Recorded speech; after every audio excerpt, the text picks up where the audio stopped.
pollution, let's move on to political pollution. What is really going on in the state of Bihar?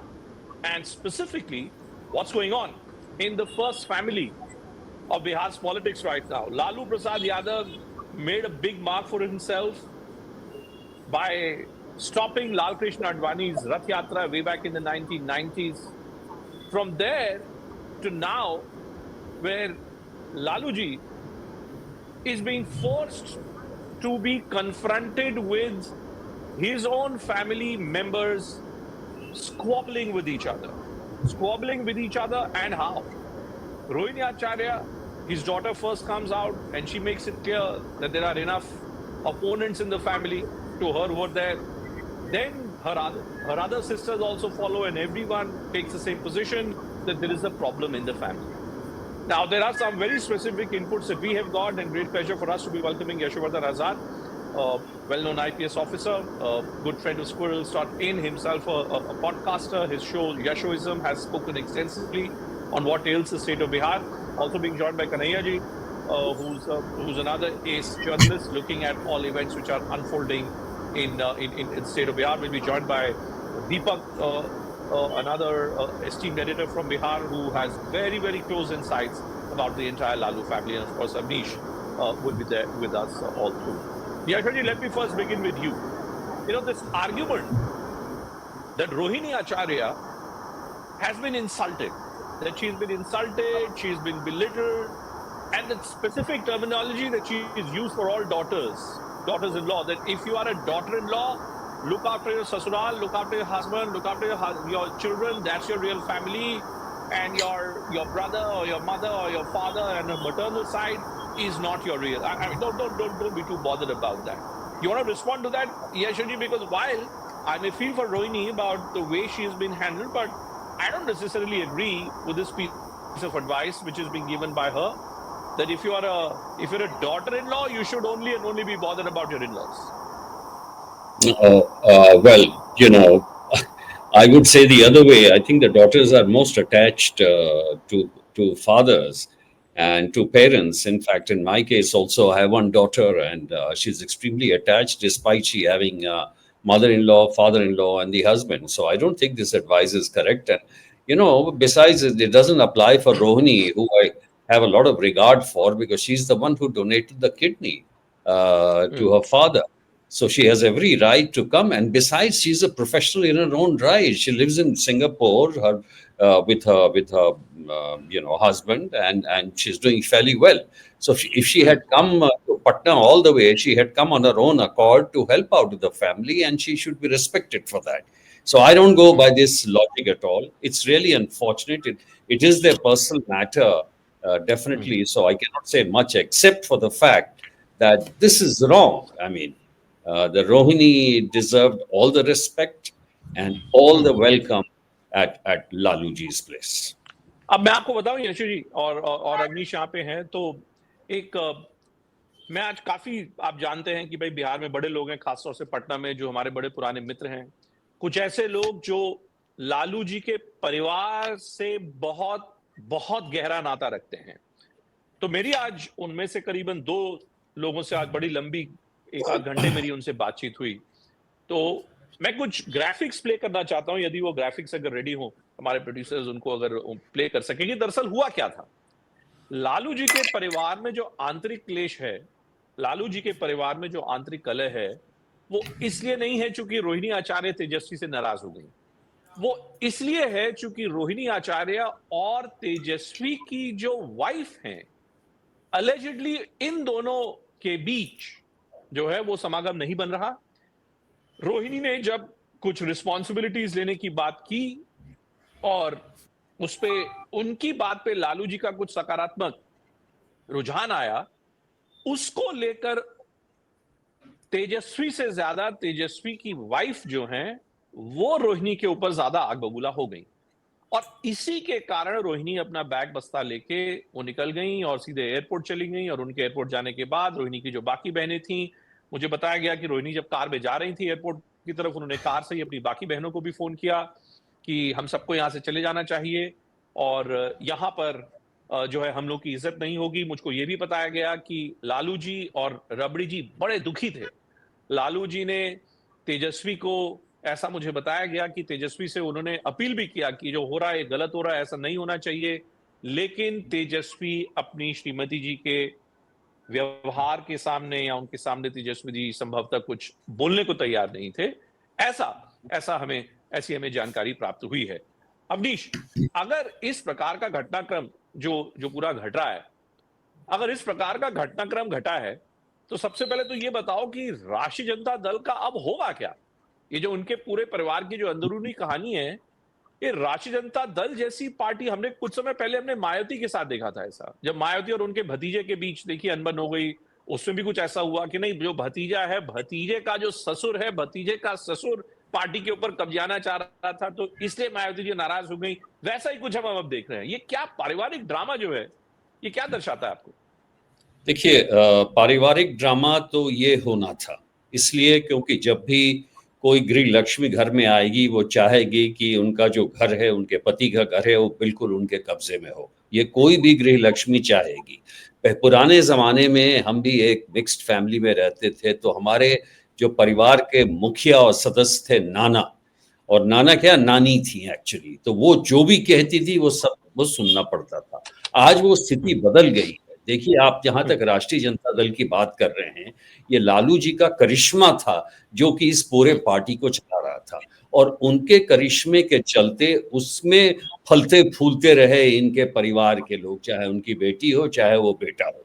उन्होंने अपने उत्तराधिकारी तेजस्वी को चुना, उनके घर में रहने लगे, और मनमुटाव वहीं से शुरू हुआ। उनमें तेज साहब चाहते थे कि हम कृष्ण का रोल प्ले करें और ये करें, वो नहीं चला।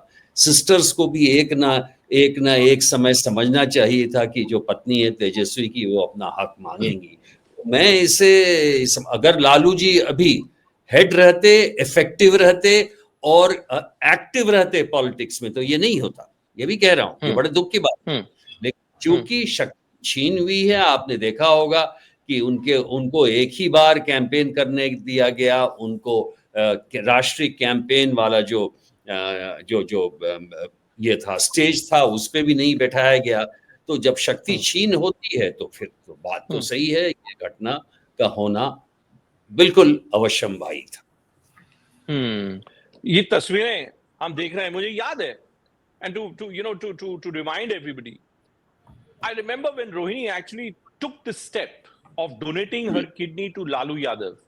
पूरे Yeah. देश में उस वक्त रोहिणी आचार्य की इतनी तारीफ हुई थी, अक्रॉस द लाइंस। क्या निशिकांत दुबे, क्या जेडीयू, क्या कांग्रेस, सबने कहा था कि नहीं, रोहिणी ने जो किया है वो वाकई बड़ा काबिले तारीफ है और दर्शाता है कि कितना वो अपने अपने पिता के प्रति कितना समर्पित थी।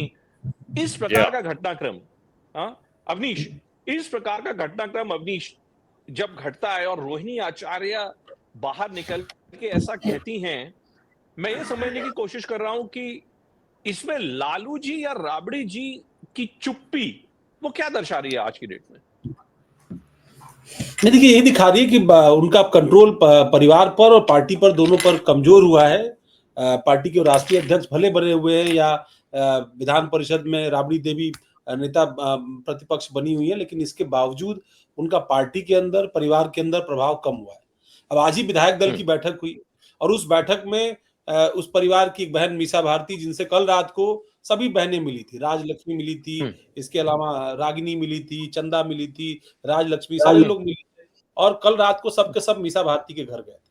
आज वही मीसा भारती तेजस्वी यादव के साथ लालू प्रसाद यादव के 10 सर्कुलर घर पर जो है विधायकों की बैठक में थी और उस बैठक में तेजस्वी यादव को पार्टी ने अपना नेता चुन लिया और लालू प्रसाद यादव ने बयान जारी करवा। अभी मैं नहीं जानता कि लालू प्रसाद यादव ने बोला या पार्टी की तरफ से औपचारिक तौर पर जो इसको जारी कर दिया गया, पर ये बयान सामने आया लालू प्रसाद यादव के हवाले से कि तेजस्वी ने पार्टी को आगे बढ़ाया है उस बुरे दौर से, यानी 2010 के दौर से।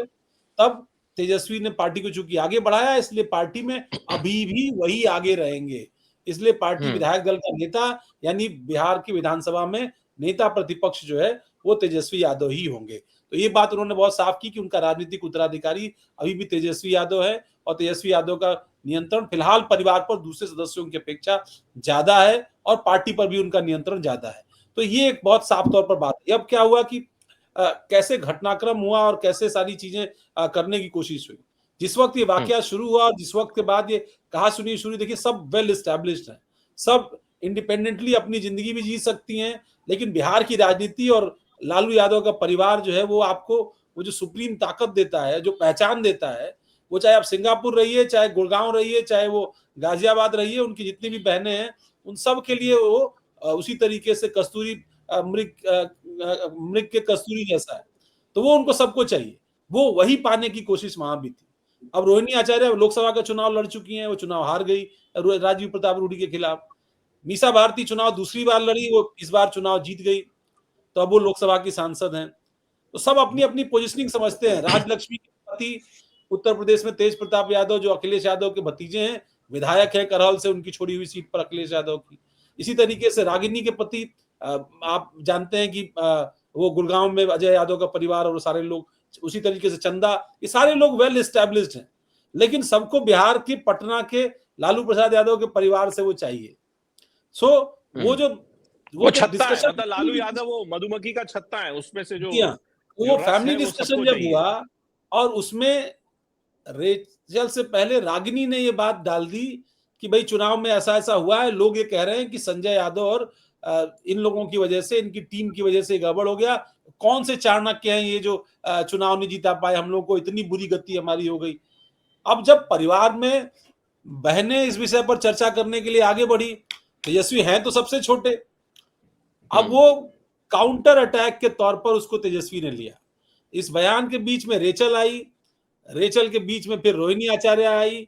रोहिणी आचार्य को ये लगता था, और उनके जो जिस तरह का जेस्चर हम लोगों ने देखा है कि जब भी वो पटना आती थी, अपने परिवार में आती थी, तो एक वो अपने भाई को, अपने पिता को उस रूप में ही मिलती थी जिस रूप में उनका समर्पण रहा है परिवार को लेकर के। उनके त्याग की बड़ी चर्चा होती है, उनके बच्चों को लेकर के लालू प्रसाद यादव मरीन ड्राइव घुमाने ले जाते हैं, सारी चीजों से उनको वेटेज परिवार दे रहा था। और अभी हफ्ते भर पहले ही नहीं, ये भी कहा गया था कि तभी से जो है रोहिणी नाराज हैं, लेकिन रोहिणी को मनाया गया और रोहिणी राघोपुर प्रचार करने के लिए बाकायदा गई, और उनका स्टेटमेंट भी एक दो चैनल्स के इंटरव्यूज में आया कि भाई नहीं परिवार में झगड़ा होता तो मैं भाई का प्रचार करने जाती, क्या परिवार में क्या बात हो गई, परिवार एकजुट है, ये सब बयान भी दिए गए। लेकिन उससे पहले चूंकि तेज प्रताप का ऑलरेडी पहले वो बाहर जा चुके थे, जब हार होगी, जब जीत का वो आपको नहीं मिलेगा, जीत का जो अमृत होता है वो आपको जब नहीं मिलेगा, तो इस तरह की सिर फुटा हुआ लोग ही, वो चौटाला परिवार से लेकर के बादल परिवार से लेकर के हर जगह हमने देखा है, वही उत्तर प्रदेश में हुआ था और वही अब बिहार में हो रहा है। लेकिन बड़ी अजीबोगरीब सी एक स्थिति बन गई है।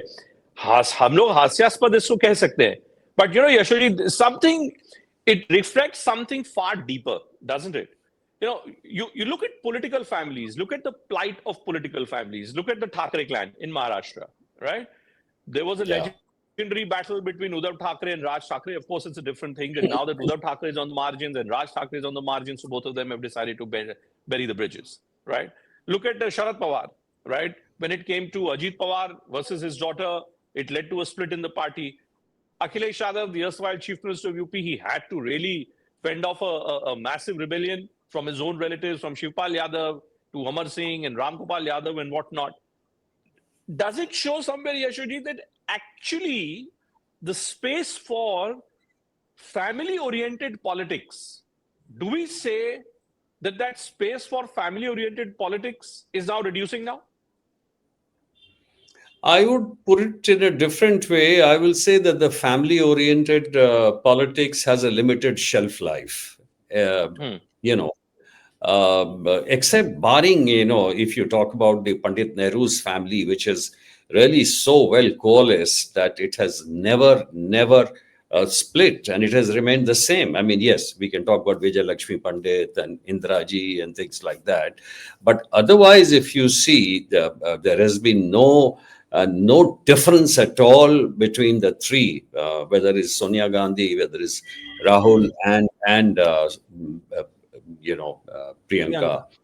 And there has been no, and they're absolutely the same, and that is also despite the losses. So Avnish ने जो अभी बात कही वो सही कही कि देखिए शक्ति का स्रोत तो लालू जी हैं, लेकिन जब वो शक्ति छीन हो जाती है और आप कहते हैं जब चुनाव हारने लगते हैं तो कई सारी परिस्थितियां निर्मित हो जाती हैं. So I would say barring this family, every family has had cracks. बिल्कुल सही कहा आपने. और मुझे ये लग रहा है अब कि इस बार चूंकि हार इतनी जबरदस्त हुई है भूपेन और अवनीश, इस बात से हमसे बोलेंगे कि अब जो स्पेस जो हो गया है, जो हम क्या कहें री इन्वेंटिंग का या री इनोवेटिंग का जो पार्टियां करती हैं कि देखिए हमारा थ्रस्ट अब एम्प्लॉयमेंट पे था. भाई आपका थ्रस्ट तो सही एरिया पे था, एम्प्लॉयमेंट पे था, महिलाओं पे था, यूथ के इस पे था. तो how are you going to reinvent the party? That is a problem and that's a very serious problem because I think अब 25 का ये आ गया है. आई थिंक तो 25 आया है और आपका जो ये वोटिंग परसेंटेज था वो भी वर्चुअली वही है 19 या जितना भी है. सो इट्स अ बिग, हाँ. सो हाउ विल यू री इन्वेंट? ये सबसे बड़ा क्राइसिस है. क्योंकि एक बात और है भूपेन, जो आपने बड़ा इंपॉर्टेंट चीज कहा, ये जो सिग्नल जाता है लोगों में, क्लोज कार्डर्स में, फ्रेंड्स में, ये जो स्प्लिट फैमिली का, that makes an impact, that makes a lot of impact. I think एक बात और मैं सभी दर्शकों के सामने रखना चाहता हूं, ना producers will play that graphic, कि दरअसल इस पूरे झगड़े का जो सबसे जो मुख्य जो सीर है वो क्या था. वो एक मुझको ऐसा बताया गया, end of course it's a third party conversation, so with that adequate precaution, Lalu Yadav ने इस परफॉर्मेंस के बाद तेजस्वी को ये कहा कि भैया ये जितनी सीटें आई हैं इससे तो तुम एक राज्यसभा एमपी भी नहीं ले पाओगे. तो संजय यादव की तरह जाके कह रहे थे, राइट, यू नीड मिनिमम 42. ऐसा मुझको बताया गया कि लालू जी ने एक प्रपोजल डाला कि भाई ऐसा करते हैं, 25 विधायकों का तो कुछ होना नहीं है यहाँ पे, हम लोग नीतीश से हाथ मिला लेते हैं, नीतीश को स्ट्रेंथन करते हैं. और वो क्लासिक बिहार स्टाइल पॉलिटिक्स है, क्योंकि लालू और नीतीश फ्रेंडमीज, दोस्त, दुश्मन, दोस्त रह चुके हैं. दोनों ने स्टूडेंट यूनियन के समय से दोनों ने अपना राजनीतिक करियर शुरू किया था. जब लालू जी ने ये कहा तेजस्वी को कि हमारे जो 25 हैं हम उनको नीतीश की तरफ भेज देते हैं, उससे क्या होगा कि नीतीश का वर्चस्व एनडीए में और बढ़ेगा, उसके पास नंबर रहेंगे और वो हम लोगों को बचा पाएगा. ये जो सारा जो लैंड केस वगैरह जो उनके खिलाफ जो चल रहा है, संभवतः कोई शायद एक कोई मंत्री भी बन जाए कोई उनमें से, और तुम यहीं रहो, तुम जो है यहां पर तुम नेता प्रतिपक्ष बन के रहो, एक विपक्षी नेता की भूमिका अपनाओ, be the solitary voice of the opposition. और अगर हम उधर जाएंगे तो आज नहीं तो कल कमोबेशी कांग्रेस पार्टी भी उस अलायंस का एक हिस्सा हो जाएगी. उनके इस प्रपोजल को लेके, लालू जी के इस प्रपोजल को लेके संजय यादव बड़ा नाराज हुए, और संजय ने कहा आप क्या बात कर रहे हैं, इतना मेहनत किए हैं तेजस्वी, क्या इसके लिए किए हैं. संजय यादव के इतना कहने पे लालू जी के उस वक्त कमरे में जो बेटियां थी वो आग बबूला हो गई, और उन्होंने ये कहा कि अब जो घर के नौकर हैं वो पिताजी से ऐसे बात करेंगे.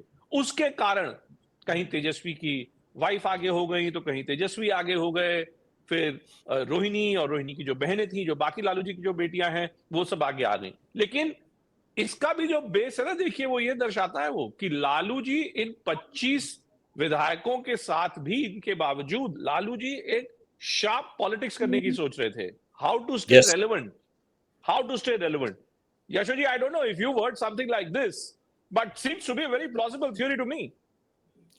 मैं तो पहले मैंने ये बात कही थी कि किस प्रकार का लेगेसी नीतीश बाबू छोड़ना चाहते हैं, क्योंकि अल्टीमेटली तो जयप्रकाश मूवमेंट से आए हैं, लालू जी भी उसी मूवमेंट से आए थे, और एक सोशलिस्ट हैं.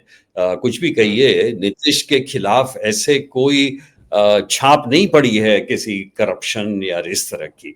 और अगर लोग ये बात कर रहे हैं, वो खुद महसूस कर रहे हैं कि हम 2 साल रहेंगे या उसके बाद अगर सत्ता देनी होगी तो वो किसको देना चाहेंगे. मेरे ख्याल से तो उनका जो मानसिक ये है वो तो इधर ही है लालू जी के साथ. तो मैं ये समझता हूँ, बल्कि मैंने तो ये सोचा था कि ये भी एक कॉम्बिनेशन हो सकता है, लालू जी, कांग्रेस और ये शायद वो, हाँ, नीतीश.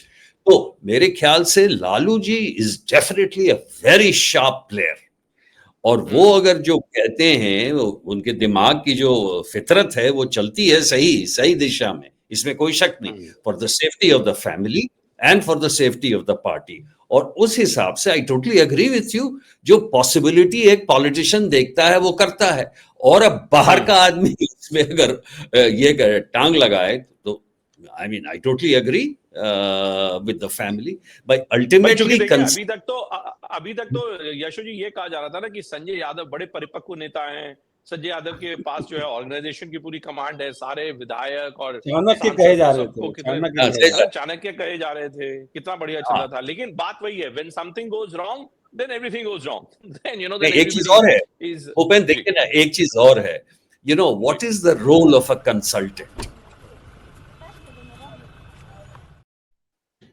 आप म्यूट हो गए सर, आप म्यूट हो गए। हाँ, आप म्यूट हो गए।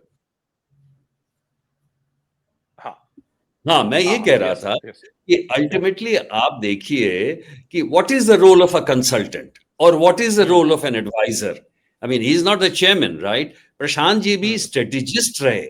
जब उन्होंने कंट्रोल मांगा एक पार्टी से, तो फिर पार्टी ने उनको फिर अलग कर दिया, आपको याद होगा, जिसके बारे में हम कर रहे थे। इसीलिए you know when it comes to the actual ye, then you cannot, then of course the family strategist, because उस family में ही देखिए कितने हैं, मीसा एमपी हैं, तेजस्वी हैं, लालू यादव खुद प्रेसिडेंट हैं, और लोग भी रिलेटेड कुछ एमएलए वगैरह हैं, तो naturally the family strategy has to be more important. Survival is important. अगर आप सर्वाइव नहीं करोगे, बाहर से लड़ोगे तो बचोगे ही नहीं, तो फिर क्या लड़ाई करोगे? सो आई टोटली एग्री। पब्लिक भी देखती है, पब्लिक ये देखती है कि अगर आप अगर परिवार को इंटैक्ट नहीं रख पा रहे हैं तो पब्लिक को कैसे सर्व करेंगे? ये 2017 में हमने लखनऊ में देखा, भाई समाजवादी पार्टी की पॉलिटिक्स थी, उनका परिवार खुल करके पार्टी के अंदर पार्टी पे कब्जे पर के लिए लड़ रहा था। लोगों में परसेप्शन गया, बावजूद इससे कि तमाम सारी डेवलपमेंट स्टोरीज अखिलेश यादव के साथ जुड़ी थी, लेकिन पार्टी को इंटैक्ट न रख पाने का परसेप्शन जब बनता है, तब फिर आदमी विलेन बन जाता है। जिस आदमी को, मतलब एक समय ये था कि अखिलेश यादव को लोग कहते थे कि बेचारा है, मतलब 5 मुख्यमंत्रियों ने, 5 चाचाओं ने घेर रखा है और काम नहीं करने दे रहे हैं। और वो उसी मोमेंट पर वो परसेप्शन बदल गया जब मोमेंट वो पार्टी पर होल्ड बनाने लगे।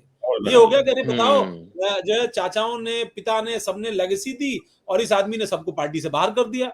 वही सेम थ्योरी पर वही हाल अब तेजस्वी यादव और आरजेडी के अंदर हो रहा है। भाई द मोमेंट आप जो है, जब तक चीजें है तो वही ठीक है, बेचारा तेजस्वी, लालू भी अपनी मर्जी चलाते हैं, बहनें भी थोपती हैं, तेज प्रताप जैसे भाई साथ में लगा हुआ है जिसको अभी पॉलिटिकल तौर पर उस तरह ग्रूम नहीं है, तो आखिर करे तो करे क्या? लेकिन द मोमेंट आपने उस पर कंट्रोल बनाने की कोशिश की कि मेरी तरह पार्टी चलेगी, मैं तय करूंगा क्या होगा क्या नहीं होगा, कैंपेन में क्या होगा।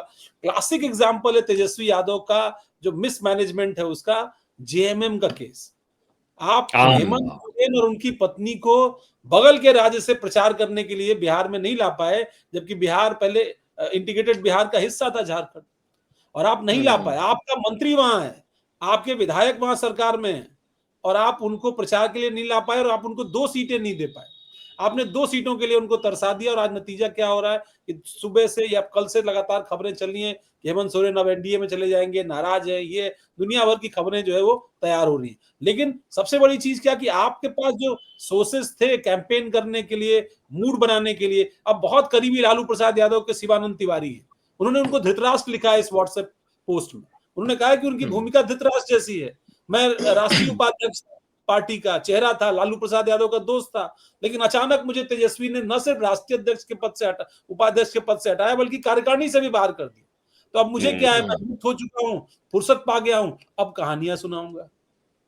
तो सब तैयार हो, मामला भी तैयार हो गए, मामला भी तैयार हो गया उनकी कहानी सुनाने। यशो जी, आप कुछ कहना चाहते हैं? जी यशो। यू नो, मैं 2 चीज कह रहा था।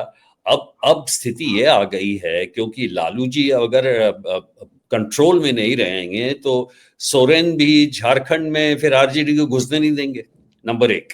नंबर 2, आपने जो कॉम्बिनेशन ऐसा बनाया था, तो ओआईसी ने क्या गलती की थी? वो तो 5 सीट में अगर अलायंस मांग रहे थे आपको, तो क्या हर्ज था उनसे एडजस्ट करने में? आज आप देखिए वो 5 सीट पे काबिज है, और कांग्रेस कितने सीट पे काबिज है? 6 सीट पे काबिज है। कम से कम आपका ये ब्लॉक में आपको थोड़ी तो वृद्धि होती, तो मैं समझता हूँ हम्म। कुछ तो हैदराबाद में आपने साथ लिया ओवैसी का, हैदराबाद के जुबली हिल्स के बाय इलेक्शन में ओवैसी का सपोर्ट है आपको, आपका एमएलए जाके ओवैसी को ऐसे प्रणाम कर रहा है कांग्रेस पार्टी। एग्जैक्टली इसीलिए अवनीश, और दीपक जी जुड़ गए हैं। अवनीश, सर दीपक जी आपका भी स्वागत है सर इस चर्चा में। हम लोग बेसिकली जो बात कर रहे थे नमस्कार। बिहार के चुनाव के बाद जब जो लालू परिवार में महाभारत मची हुई है उसको लेकर के, आपका हाँ, क्या दृष्टिकोण है जो महाभारत लालू परिवार में? दीपक जी एक्सपर्ट है, ये सब मालूम है इनको, बताइए दीपक जी। ये प्रणाम। भागलपुर में, पटना में? अभी पटना में। अच्छा, बोलिए। जी दीपक सर। देखिए, लालू परिवार एक ऐसा परिवार रहा शुरू से।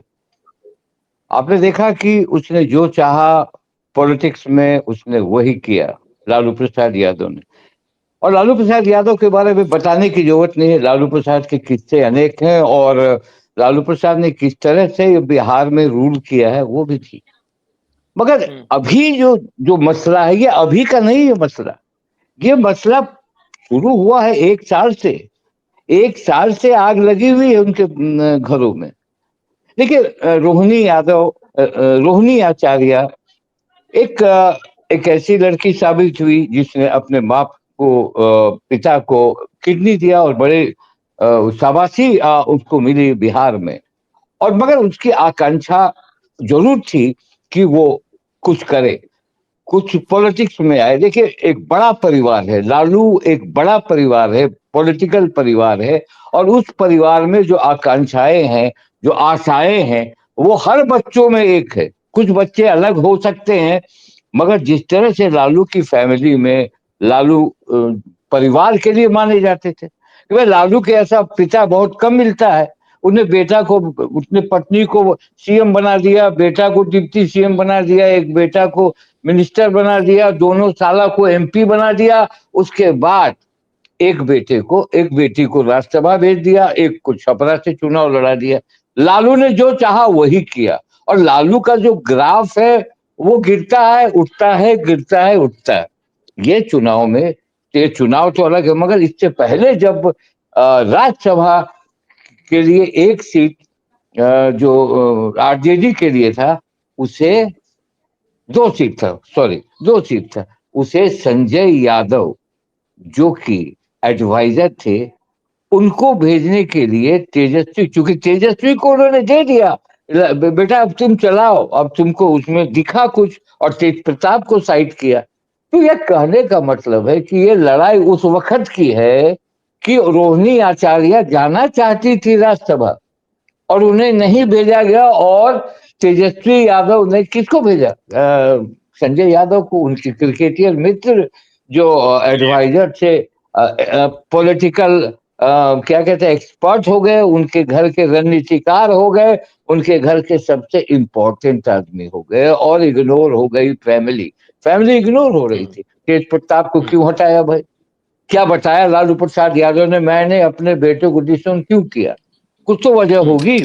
एक बैग डिसोन किया, उसके बाद तो देखिए कहीं ना कहीं ये मसला सुपर हिट करने के लिए। और थोड़ा तेजस्वी यादव, देखिए एक बात मैं कहता हूं कि अनुभव बहुत जरूरी होता है किसी चीज में, चाहे वो पॉलिटिक्स हो, चाहे घर की बात हो, चाहे खेल का मैदान हो, आपके पास अनुभव है। देखिए अनुभव 32 साल 33 साल के लड़के में क्या होगा? आपने बहुत अच्छा कहा सर, आजाद सर ने सही कहा कि बगल में झारखंड है। कल्पना सोरेन ने अपने बल पर हेमंत सोरेन को गद्दी पर बिठाया, जिस तरह की कैंपेन की उसने, जो एक नई लहर बने, आप उसको यहाँ लाकर चुनाव प्रचार करा सकते हैं? क्यों नहीं आपने 2 सीट दिया? ये एरोगेंट। आपने पप्पू यादव से क्यों दुश्मनी ले ली? आपको ओवैसी ने हाथ बढ़ाया था तो आपने क्यों उनसे हाथ बढ़ाया? नहीं मिली है। आप कांग्रेस को समझने लगे कि ठीक है, कांग्रेस तो उस तरह से समझने वाली बात है, एक नहीं, तट लेकिन में दीपक जी, 6 ये वही एक। ये तो, लेकिन दीपक जी ये आप जो कह रहे हैं, देखिए ये तो, यही समस्या तो कांग्रेस के साथ भी है ना दीपक जी। जो दल एक प्रदेश में जो थोड़ा हावी अपने आप को समझता है, वो हमेशा सोचता है कि भाई ज्यादा से ज्यादा सीटें मैं लड़ूं तो वर्चस्व मेरा ही बना रहेगा। मैं ये मान सकता हूं कि 2020 के असेंबली इलेक्शन में परफॉर्मेंस के बाद, जहां पे मात्र क्या 12-13 हजार वोट का फर्क था, दोनों दलों के बीच। संभवतः राष्ट्रीय जनता दल इस बार कुछ और सोच रहा था, लेकिन इस वक्त हम ध्यान आकर्षित कर रहे हैं अपने सभी दर्शकों का, खासतौर से उनके परिवार पे। ये बताइए दीपक जी, मुझको एक बड़े ही विश्वसनीय व्यक्ति ने, जो लालू परिवार का बड़ा ही करीबी व्यक्ति है, मेरी आज सुबह चर्चा में उन्होंने मुझको ये बताया, और हमारे प्रोड्यूसर्स उस ग्राफिक को फायर करेंगे दोबारा से, कि दरअसल ये जो पूरा झगड़ा हुआ, ये झगड़ा इसलिए हुआ चूंकि लालू यादव ने तेजस्वी को यह कहा कि भैया ये जो 25 विधायक आए हैं, इन विधायकों से तो हम एक राज्यसभा की सीट भी नहीं पा पाएंगे। अपने आप को स्ट्रेंथन करने के लिए और गेम में बने रहने के लिए हम इस 25 में से 24 को भेज देते हैं नीतीश की तरफ। वो जाके नीतीश को समर्थन देंगे, नीतीश का वर्चस्व थोड़ा और बढ़ेगा, और आज नहीं तो कल कांग्रेस भी इसमें आ जाएगी, और उसके बदले नीतीश हम लोगों की थोड़ी रखवाली करेंगे, नीतीश हम लोगों को थोड़ा देखेंगे जो सब करप्शन स्कैंडल वगैरह है। संजय यादव अपेरेंटली लालू जी के इस प्रपोजल से बड़ा नाराज हुए, बड़ा आग बबूला हुए, और बोले आप क्या बात करते हैं, तेजस्वी इतना मेहनत किए हैं, क्या सब जो मेहनत किए हैं क्या इसलिए किए हैं, क्या हार जीत होता रहता है, लेकिन ये क्या है। उनकी जो शैली थी, संजय यादव की जो भाषा थी, वो भाषा और वो शैली रोहिणी आचार्य को पसंद नहीं आई, और इसलिए रोहिणी आचार्य नाराज हो गई। गुस्से में उन्होंने कहा कि क्या आप घर के पिताजी को, घर के बड़े को क्या घर के नौकर समझाएंगे कि क्या करना है नहीं करना है। उनके इस नौकर शब्द का प्रयोग करने से पहले तेजस्वी आग बबूला हुए, वो आ गया है, फिर तेजस्वी की वाइफ बीच बचाव करने आई, तो उनमें और रोहिणी के बीच में तनातनी हो गई। ये उसका जो बेस था पूरे बैटल का, वो ये था। क्या आपने भी ऐसा कुछ सुना है? क्या आपको लगता है ऐसा संभव हो सकता है कि लालू जी अपने 24 विधायकों को नीतीश की तरफ भेज देते? नहीं नहीं, ये तो संभव नहीं है। देखिए, और ये चूंकि देखिए, अगर उनकी 24 विधायक उनको आप दे देंगे तो पार्टी ही खत्म हो जाएगी, आपकी खत्म हो जाएगी। एक एक तेजस्वी क्या कर देंगे, ये बात नहीं थी। बात यहाँ थी, हो सकता है आपको, मुझे जो सूचना मिली जी उसके जी। अनुसार तेजस्वी यादव ने जो एक बार रोहिणी ने जब एक बार बगावत की थी, फिर बाद में वो आ गई थी, तेजस्वी ने उन्हें खुद फोन करके सिंगापुर से बुलाया था कि राघोपुर टफ है, तेज प्रताप इधर अलग काम कर रहे हैं, आप आ जाओ। ये सब सही चल रहा था, और आपने देखा था कि वो राघोपुर में जाकर वहां की जनता को कही, रोहिणी ने कहा कि मेरा भाई है, ये सीएम का उम्मीदवार है, आप इसको वोट दीजिए, आपका बेटा है, आपका लड़का है, जैसा जो भाषा थी। यहाँ पे मसला ये हुआ कि जब जब मीटिंग में रोहिणी भी थी, और ये इंटरनल मीटिंग एक थी डिबेकल होने के लिए, एक बैठा लोगों ने, एक जो इम्पोर्टेंट कुछ लोग बैठे गप की। संजय यादव से खुन्नस तो बहुत दिन से था उन लोगों को, और आज भी ये देखे तेज प्रताप ने जयचंद कहा उसको, और उनका ये मानना है कि संजय यादव के चलते ही मुझे घर से निकाला गया, ये वो कहते रहे हैं और कहते हैं। तो ये कहीं ना कहीं कुछ बातें हुई उस पर, रोहिणी आचार्य ने कहा कि ये प्रदर्शन क्यों खराब हुआ, ऐसे उसी में बातचीत बढ़ गई। बातचीत बढ़ गई तो उसमें तेजस्वी ने भी कुछ कह दिया। ये बात नहीं था कि 23 लोग नीतीश को देंगे, नीतीश ऐसे अभी नहीं लेंगे, क्योंकि नीतीश जिस तरह झुके हैं बीजेपी के साथ, और अब थोड़ा उठेंगे क्योंकि उनकी शक्ति बढ़ी है, और वो दूसरा लाइन रखते हैं, रखेंगे कि क्या करेंगे वो नहीं जानता। मगर ये लड़ाई राज्यसभा के चुनाव के समय से उनके परिवार में, देखिए संजय यादव के बगैर वहां पट्टा नहीं हिलता। लालू यादव, हम लोग को याद है, जब तक 20 आदमी नहीं बिठाते लालू यादव, तब तक वो चैन नहीं होता था। 20 आदमी बैठाते थे और लोगों से गप करते थे, एक एक आदमी को कनेक्ट करते थे कि अरे फलाना जगह ये बा, ओकरा फोन लगाओ दे, मुस्तकवा के फोन लगाओ दे। तो इस टाइप का, उस टाइप के तेजस्वी यादव नहीं है। तेजस्वी यादव को जब 20 में 75 सीट आ गया, तो उन्होंने समझा कि अब हम जिला मार देंगे और हम निकाल देंगे। मगर जिस तरह का ये चुनाव हुआ, जैसे भी हुआ, 10,000 रुपये का मसला हुआ, मेरे पास बहुत आंकड़े हैं, जिस आंकड़े से ये आप देखेंगे कि ये चुनाव में जैसे राजपूत ने 32 सीट जीता है, उनकी संख्या कितनी है जातीय गणना के आधार पर, 3.75%, एंड ही गॉट 32 सीट्स। इस टाइप से कुछ बातें हैं, क्योंकि महिलाओं ने चढ़कर वोट कर दिया, तो इन लोगों की स्थिति जो जो जो चाह रहे थे वो नहीं हुआ। ये लेगेसी बहुत मजबूत एक थी। प्रश्न आपसे पूछें दीपक जी, एक प्रश्न आपसे जी जी। खाली है, आपके ख्याल से ये जो महिलाओं का वोट था, कितना जी असर किया? मतलब क्या 100% इसके असर किया, 20% किया, 30%? नीतीश ऑलरेडी जीत रहे थे। आपके इसमें क्या क्या सोच है? आप जी नहीं, आपने जो कहा सर कि 20% और 25%, मैं भी बूथ पर घूमा था और बूथ पर जिस तरह की स्थितियां आ रही थी, ये 10,000 रुपया वो पूजा के समय उसने ट्रांसफर जो किया, नीतीश कुमार ने एक बार 75 लाख लोगों को दिया प्राइम मिनिस्टर के साथ, फिर नीतीश कुमार ने अलग से 50,000 दिया, पटना से उन्होंने रिलीज किया। ये बहुत असर किया है, मैं जान रहा हूँ। और टर्निंग पॉइंट पूरे चुनाव का यही है कि जो लाइन में लगी थी उसमें ना कोई जात था ना पात था, सिर्फ 10,000 रुपया का साथ था और कुछ नहीं था, ये मैं बता रहा हूँ। और महिलाओं ने जो चढ़कर वोट किया, 57% 20 में भी किया था सर, और 62% ओवरऑल अभी 2025 में करीब 62% महिलाओं ने वोट किया। और आप जान रहे हैं कि महिलाओं की संख्या लगभग 50% है। जैसे मान लिया कि 7 करोड़ समथिंग है, उसमें 3 करोड़ और इसके अलावा आधा आधा मसला है। नवयुवक युवा का जो मामला था, युवक वोट 3.5% है। कहाँ 3.5% और कहाँ महिलाओं का वोट लेकिन फिर तो 62%। दीपक जी, लेकिन दीपक जी, अगर ये है, अगर अगर मतलब मैं थोड़ा सा उसमें मेरा मेरा विचार कुछ और है कि सिर्फ 10,000 रुपए के कारण ये इलेक्शन विक्ट्री नहीं हुई। लेकिन अगर मैं आपकी बात मानूं और अगर महिलाओं का जो सपोर्ट जो नीतीश जी को मिला है, फिर तो राष्ट्रीय जनता दल के लिए और बड़ी खतरे की घंटी है।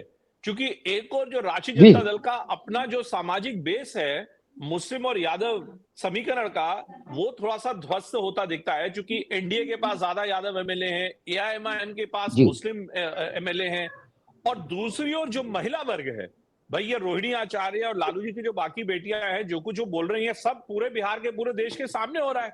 ये तो राष्ट्रीय जनता दल के लिए और ज्यादा मुश्किल का सबब बन सकता है, परेशानी का सबब बन सकता है। आपने सही कहा। राष्ट्रीय जनता दल के लिए जिस तरह से मैं आपको बता रहा हूं कि सीमांचल में आप ले लीजिए, जहां वेस्ट बैंक उनका एम वाई मुस्लिमन यादव, तो मुस्लिम का जो वो क्षेत्र है, किशनगंज, अररिया, पूर्णिया, कटिहार, वहां ओबीसी ने एक नया चाल खेल दिया। ओबीसी से अगर वो हाथ मिला देते तो ठीक है, 5 सीट तो उन्होंने जीत लिए, 5 सीट और जीत जीत 5 सीट जीत लिए आप उनके साथ, उसका असर पूरे बिहार पर पड़ा है। बस ऐसा नहीं, मुस्लिमों से अगर आप बात करेंगे तो ओबीसी ने कहा कि मुस्लिम का बेटा सीएम होगा, होगा कि नहीं होगा ये हम नहीं कह सकता, मगर उसने एक फेस बना दिया। इन लोगों ने एक डिप्टी सीएम को भी मुस्लिम फेस नहीं दिया, और किसको दिया? मछली पालक को दिया, जिसको जिसके पास 0 नंबर आया। जीरो। 16 सीट में उन्हें 0 मिला। अगर एक वो मुस्लिम दीपक जी, तेजस्वी ने दीपक जी, ओवैसी को एक्सट्रीमिस्ट भी ये कह जो दिया था, ये भी एक विषय ये आ जो गया चुनाव में। डिसीजन है, ये सब डिसीजन क्या संजय यादव ने लिया, तेजस्वी जी ने लिया, लालू जी ने लिया? ये पार्टी में क्या फीलिंग है?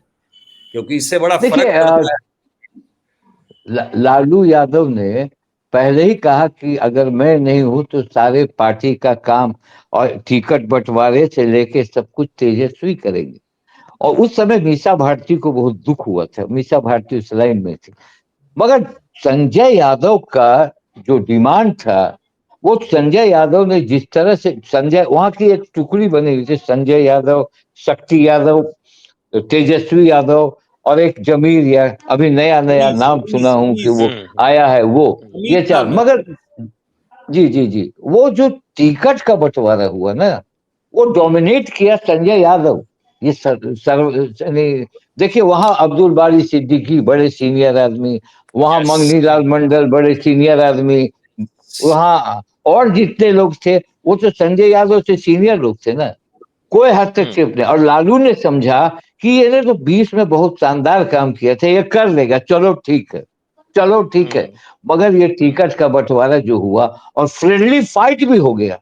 देखिए, सबसे डैमेजिंग हुआ 10 सीट पर फ्रेंडली फाइट, उसको आपने कवर नहीं किया। अगर नहीं कर पाए। अ, आप अगर जिस तरह से वोट चोरी का मसला लेकर निकले थे हर एक जिले में, एक अच्छा वेव आया था। मैं आपको बता रहा हूँ, भागलपुर एक जगह है भाई, आप जानते होंगे सर, जी भागलपुर जी में 19 जब दंगा हुआ था उसके बाद कांग्रेस उखड़ी थी, और उसके बाद जी कांग्रेस का कोई उदय नहीं हुआ था यहाँ। मगर राहुल गांधी जब भागलपुर आए थे तो इतनी भीड़ थी कि लगा कि भाई कांग्रेस लौटी क्या यहाँ। उसको इन लोगों ने भुनाया नहीं। देखिए उन करेक्ट। लोग भुनाया नहीं, वो चले गए विदेश, ये लोग हो गए स्वदेश। ये लोग स्वदेश में अपना अपना गोटी सेट करने लग गए, वो भी आपको मिला नहीं।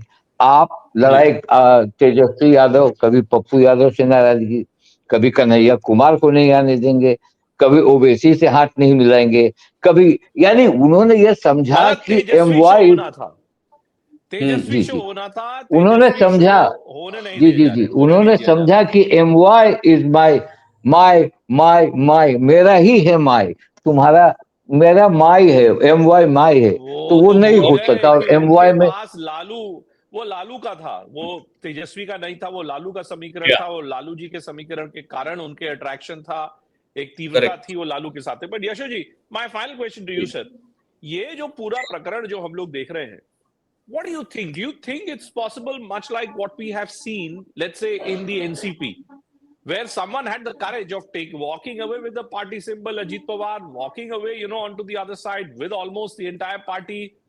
Do you think, यशो जी, ये जो लालू जी की सारी जो बेटियां हैं, जो आज की डेट में कह रही हैं कि भाई संजय यादव जयचंद है और हमारे भाई ने हमको धोखा दे दिया, do you foresee these daughters coming together, forming some kind of a new family alliance, and maybe a very decisive shift of balance of power taking place away from Tejaswi to the daughters combo? Or is it too early, you think? No, this is और a very दूसरी तरफ important prime minister की question. तारीफ भी कर रहे हैं। मैं समझता हूँ कि अगले 6 महीने में ऐसी परिस्थिति जरूर निर्मित होगी जिसमें कि जिसको हम कहते हैं इंटरनल चर्निंग पार्टी में, क्योंकि अभी तक पार्टी में जो वॉइसेस अभी कार्यकर्ताओं के तरफ से और MLAs के तरफ से नहीं आई है, अभी वो पारिवारिक ड्रामा चल रहा है। लेकिन इनका इकट्ठा होना सारी बहनों का, जैसा दीपक जी ने बिल्कुल ठीक कहा, और मीसा के यहाँ, क्योंकि पहले से मीसा थोड़ा अपेक्षित महसूस कर रही हैं, क्योंकि पार्टी डिस्ट्रीब्यूशन में, सिलेक्शन ऑफ कैंडिडेट्स में उनका कोई रोल नहीं रहा है। इसलिए मैं पूछ रहा था दीपक जी से, तो ऐसा समीकरण हो सकता है। और मैं एक चीज बता दूं उसमें, कि मीसा जी के पास MLAs खुद आएंगे अपनी लॉयल्टी प्रूव करने के लिए, और अगर 15-20 ऐसे आ जाएं तो ये प्रकरण हो सकता है। पहले ये बहुत ही संभव था, अगर थोड़ी ज्यादा मात्रा में रहते तो बीजेपी शायद पोचिंग करने की कोशिश करती, लेकिन अब तो बीजेपी और JDU इतने कॉन्फिडेंट हैं कि अभी वो भी करने में इंटरेस्टेड नहीं है। तो उसके पार्टी में स्प्लिट थोड़ा सा मुश्किल है, क्योंकि कोई प्रलोभन नहीं है आगे, लेकिन ultimately anything can happen. Anything? Deepak ji, final word from you, Deepak ji. Hello Deepak ji, हाँ, मैं दीपक जी, जी मैं पूछ रहा हूँ कि आपके विचार में, जो यशो भाई से जो सवाल पूछ रहा था, कि क्या लगता है आपको कि लालू जी की बेटियां लालू परिवार में एक नया फ्रंट खोलने में सक्षम हो सकती हैं, कि पार्टी की लीडरशिप उनके नहीं पास चली जाए? देखिए, अभी जिस तरह से आज एक बयान आया है रोहिणी का कि मेरे साथ मेरे भाई हैं, यानी और मेरी बहनें और मेरे माता पिता हैं, सिर्फ तेजस्वी को मैंने छोड़ा। एक बयान एक आया है, तो मैं तेजस्वी को छोड़ा है। देखिए, एक फैमिली ड्रामा है ये। देखिए, इसको ड्रामा भी मान सकते हैं, हो सकता है कि एक ड्रामा है। देखिए, आज लालू जी ने क्या कहा, आज बैठक हुई जब तेजस्वी की को विरोधी दल विधायक दल का नेता चुना गया, तो लोगों ने समझा कि वहां पे ये होगा, समीक्षा होगी कि हार समीक्षा कैसी होगी। हुई, जीत कैसी हुई। मगर वहां क्या हुआ, लालू गए, राबड़ी गए, मिसा गए, अभी 3 लोग इंपॉर्टेंट हो गए, मिसा इंपॉर्टेंट हो गए। मिसा हमेशा तेजस्वी और लालू और राबड़ी के साथ हैं, वहां गई। वहां मिनट में मामला, अब्दुल बारी सिद्दीकी ने क्या कहा कि एक लाइन का प्रस्ताव हुआ कि इन्हें विधायक दल का नेता चुना जाता है, और लालू ने क्या कहा, तेजस्वी ने बहुत अच्छा काम किया है, आगे भी ये अच्छा काम करेंगे, आगे भी आगे बढ़ेंगे और पार्टी को बढ़ते मजबूत चलिए। करेंगे। तो कहीं ना कहीं उन्होंने खारिज कर दिया रोहिणी आचार्य को कि तुम नहीं बोल सकती हो तेजस्वी इज डूइंग वेल। अब दूसरा सवाल यहाँ पर ये आता है कि आज की तारीख में आप इस पार्टी की बात मैं बता रहा हूँ, देखिए डेंजर भी इस पार्टी, इस पे खतरा भी इस पार्टी को। देखिए बीजेपी को आप जानते हैं कि ऑपरेशन लोटस करने में मास्टर है। आज की तारीख में 25 विधायक आरजेडी के हैं। बीजेपी का मन है कि मैं इतनी और संख्या बढ़ा दूं कि किसी की बगल में जरूरत ना पड़े, या मैं इतनी संख्या बढ़ा लूं 90 से 100 पार कर जाऊं ताकि मैं बगल में जो है उनकी मेरी जरूरत आगे ना पड़े और वो कहीं जंप करके ना जा पाए। ये उनका मसला पूरा है। मैं आपको बता रहा हूं कि आज नीतीश कुमार राजभवन गए थे, त्यागपत्र नहीं दिया उन्होंने, राज्यपाल से मिले और जो जो प्रक्रिया वो किए। हालांकि ये सूचना आई है कि वो ये प्रक्रिया होती है कि वो त्यागपत्र देते हैं और राज्यपाल कहते हैं तब तक आप काम कीजिए जब तक कोई नई व्यवस्था न हो जाए। ऐसा न राज्यपाल ने कहा न उन्होंने कहा। आपस की बात है, और क्या जरूरत है सब करने का। जी आपस, मगर मैं कुछ कहना चाहता था इसके बारे में कि दीपक जी, जी भैया जब नहीं, सबसे बड़ा सवाल एक तो जो भूपेंद्र ने पूछा बड़ा सही पूछा कि क्या ये पारिवारिक समीकरण के चलते स्प्लिट हो सकता है। मैं एक दूसरी बात भी पूछ रहा हूं, अगर सिर्फ 25-24 विधायक हैं और वो शक्ति इस तरह से छीन होना देखते हैं तो ये भी संभव है कि धीरे 1-2 साल के बाद और भी शक्ति छीन होती जाए और वो दूसरी पार्टी करने लगे। ये भी एक बहुत बड़ा सवाल है। ये भी एक नहीं आप एकदम सही बोल रहे हैं। देखिए 2010 में लालू ने 22 सीट लाया था, मगर उस समय लालू थे, उस समय पूरी पार्टी की बागडोर लालू के हाथ में थी, राबड़ी के हाथ में थी, मैच्योर लोगों के हाथ में थी। जो सबसे अहम पॉइंट है, the main point here is this, that आप लालू यादव नहीं बन सकते। तेजस्वी यादव को तेजस्वी यादव बनना है, तेजस्वी यादव को लालू यादव नहीं बनना है। जब तक अखिलेश यादव मुलायम सिंह यादव बनने की कोशिश कर रहे थे, वो कभी मुलायम सिंह यादव नहीं बन सकते। इसलिए अखिलेश यादव सक्सीड करते हैं थोड़ा ऊपर नीचे होके, चूंकि वो अखिलेश यादव हैं। कहीं ना कहीं तेजस्वी को भी ये समझना पड़ेगा। And there is a familiar relationship also between the two Yadav chieftains, Akhilesh in UP and Lalu's family in Bihar. Who knows, maybe Tejaswi Yadav can look towards Akhilesh Yadav for some support in terms of better election management. But आप सभी का बहुत बहुत शुक्रिया। लालू यादव का जो family soap ओपरा है, ये कोई बहुत जल्दी खत्म नहीं होने वाला है। मुझको ऐसी जानकारी है कि आने वाले कुछ दिनों में संभवतः और ऐसे स्टेटमेंट्स आपको लालू जी के परिवार के विभिन्न अंगों से आपको सुनने को मिलेंगे। बहुत बड़ा परिवार है। इसका निष्कर्ष क्या है? इसका निष्कर्ष ये है कि जब आप एक परिवारवाद की राजनीति करते हैं, चाहे आप सोनिया गांधी हो दिल्ली में, लालू यादव हो बिहार में, अखिलेश यादव हो यूपी में, आपको कभी ना कभी परिवारवाद की इस आग से निकल के, इस आग के दरिये को आपको पार करना ही पड़ेगा। वैसा ही कुछ इस वक्त लालू जी के परिवार में हो रहा है। देखते हैं ये आग का दरिया कब तक खत्म होगा। Thank you so much to all of you for joining us.